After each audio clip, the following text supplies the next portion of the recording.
since all of you know me and you know my testimony, came to the Lord, was baptized, spirit-filled, through a set of circumstances.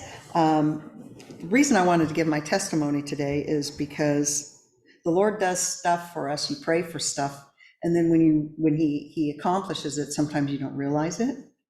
And so I was sick most of last year. Most of you remember I kept getting sick, and I got really tired of it. And so I had a prayer and fast, and Charlie and Sarai prayed and fasted with me. And then they came to the house and we ended the prayer and fast, and we prayed for a half an hour. And I didn't realize they had stopped, and I kept going because I didn't realize the time was up.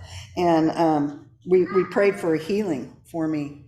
And it didn't dawn on me till months later that I have not been sick since then.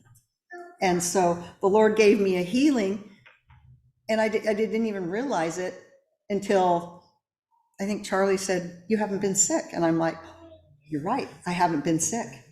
And so I can really praise the Lord that he answered that prayer and blessed me with a healing, even though it took me a while to thank him until later, until I realized it. And the Lord does so many things for us. And I had another testimony of the same thing, that I got healed from something, and it wasn't until somebody said something to me about it, and I'd been praying for it and been up in the prayer line for it.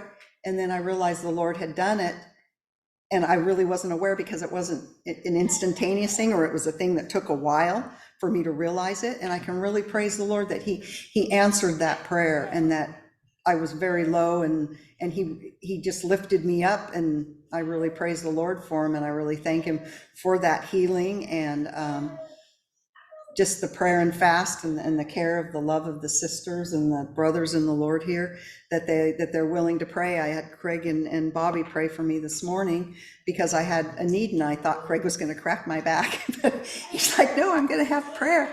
And I'm like, "Okay, I'm okay with that cracking of the back, not so much." But it's just, he saw I had need, and he immediately laid hands on me. And I can really praise the Lord that we have a fellowship like that, where you have a need and everybody's willing to pray for you and see the miracles and the healings and stuff. So praise the Lord. Thank you.